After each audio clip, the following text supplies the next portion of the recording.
अगर कोई व्यक्ति गठिया रोग से परेशान है तो यह इसका रामबाण इलाज है। किसी को दर्द बना रहता है, सूजन है या फिर लंबे समय से खांसी हो रही है तो पत्ते के काढ़ा बनाकर यूज करके देखिए, अवश्य ही आपको राहत मिलेगी। दोस्तों, मेरे YouTube चैनल में आपका स्वागत है। आप में से बहुत सारे लोग इस पौधे को पहचान रहे होंगे और जो नहीं पहचान रहे हैं उसको मैं बता दूं कि यह पारिजात का पौधा है। इसे कुरी, पकुरा, हरश्रृंगार, नाइट जैस्मीन और भी बहुत सारे नामों से जानते हैं। आपके एरिया में इसे क्या कहते हैं, प्लीज कमेंट सेक्शन में जरूर बताइए। यह एक ऐसा फूल है जो रात में खिलता है और सुबह सारे फूल गिर जाते हैं। इसकी बहुत अच्छी खुशबू होती है। अगर आपके आसपास में भी कोई पौधा है इसका, तो जब आप उधर से गुजरोगे तो आपको भीनी भीनी खुशबू दूर तक इसकी महसूस होगी। वास्तु के अनुसार इस पौधे को बहुत ही शुभ माना जाता है। हिंदू धर्म में इसकी खास महत्व है। ऐसी मान्यता है कि भगवान विष्णु इसे कृष्ण स्वर्ग से लेकर आए थे और ये इसमें सभी देवी देवताओं का वास होता है। दोस्तों, हरश्रृंगार का फूल सभी देवी देवताओं को जरूर चढ़ता है। यह बहुत शुभ होता है घर में रहना, और इसका जो फूल है वो साल में एक ही बार आता है, यानी सितंबर से लेकर नवंबर तक इसमें आपको फ्लावरिंग मिलेगी। फिर इसके फ्लावरिंग नहीं मिलते हैं।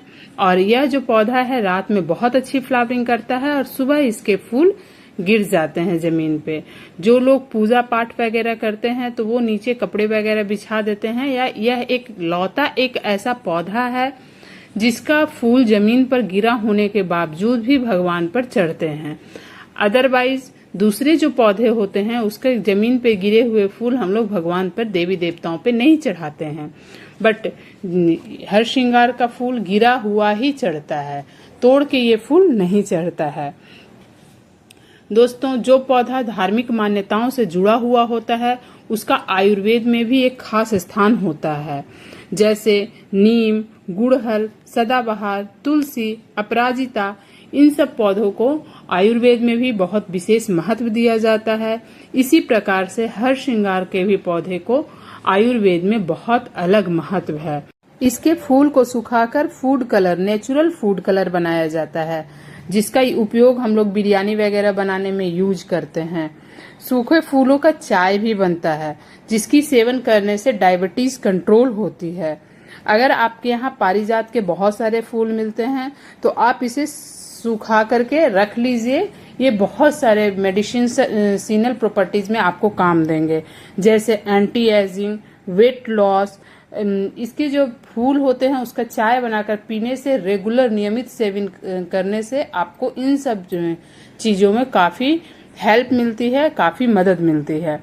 अगर मैं बात करूं पारिजात के पत्तों की, तो पारिजात के पत्तों का काढ़ा बनाया जाता है, जिससे शुगर लेवल का काफी कंट्रोल किया जाता है।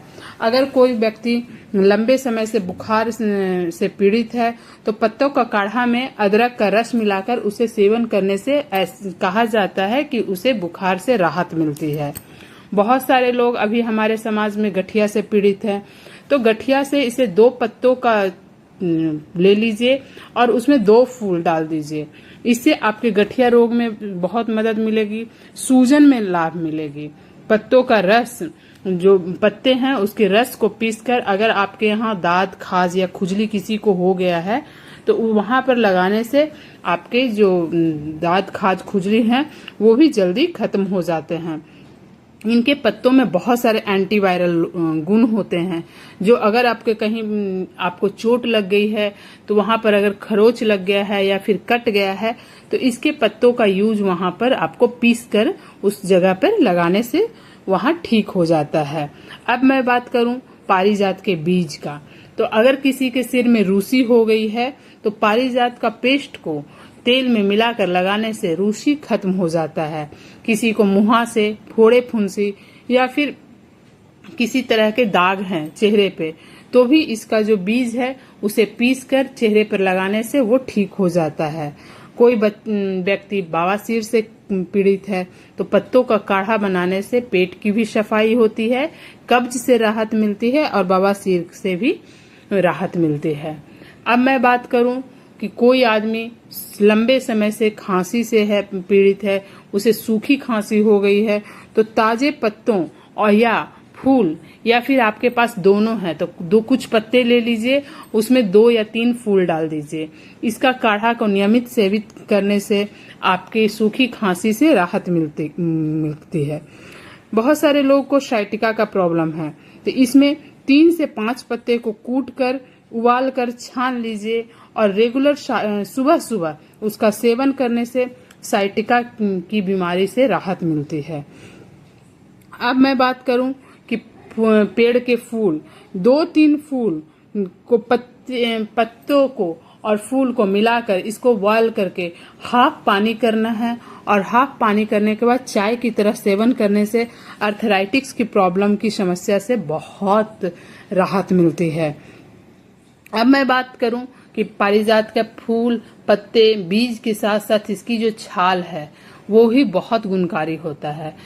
छाल निकालते वक्त आपको इस बात का विशेष ध्यान देना हो कि पेड़ को किसी तरह का नुकसान ना पहुंचे। वैसे तो फूल, पत्ते और बीज तीनों को मिलाकर उसमें थोड़ी सी छाल की मात्रा मतलब 10 ग्राम के आसपास आप मिला करके इसकी काढ़ा का यूज कर सकते हैं। वैसे तो पारिजात का जो पौधा होता है वो लोग गमले में लगाते हैं, लेकिन अगर आपके पास जमीन है तो आप इसे जमीन में भी लगा सकते हैं। जमीन में जब लगाते हैं तो इसकी ग्रोथ बहुत ज्यादा होती है, क्योंकि इसके छोटे पेड़ नहीं होते हैं, बहुत बड़े बड़े पेड़ होते हैं। गमलों में इसकी पूरी ग्रोथ नहीं होती है। अगर आप मॉर्निंग वॉकर हैं तो आपको आसपास में इसके बहुत सारे फूल गिरे हुए मिल सकते हैं। आप वहां से उसे कलेक्ट कर सकते हैं और उसे सुखा सकते हैं। अगर आपके जान पहचान वाले के यहाँ किसी के यहाँ भी पारिजात का पेड़ है या फिर कि कहीं आसपास में बहुत बड़ी पेड़ है, तो वहां जहां पर सीड इसके गिरते हैं वहां पर आपको छोटे मोटे 1-2 पेड़ दिख भी जाएंगे। आप वहां से ला करके आप अपने घर में लगा सकते हैं। पारिजात को वैसे तो साल में 1-2 महीने फ्लावर आता है, बट सालों ये यूज होते हैं। इसके पत्ते, इसके छाल आप अपने आयुर्वेद के रूप में, मेडिसिन के रूप में अपने आप में ले सकते हैं और अपने बहुत सारे बीमारियों से छुटकारा पा सकते हैं। आयुर्वेद की दुनिया में अपराजिता का भी विशेष महत्व है, वो मैं आपको नेक्स्ट वीडियो में बताऊंगी। अगर आपको मेरी दी हुई जानकारी अच्छी लगी तो मैं आशा करती हूँ कि आप मेरे वीडियो को जरूर लाइक कीजिएगा और ज्यादा से ज्यादा शेयर कीजिएगा। सब्सक्राइब करने के लिए मैं उम्मीद करती हूँ कि अभी तक आपने कर लिया होगा। स्टे कनेक्टेड, स्टे सेफ और कीप गार्डनिंग। थैंक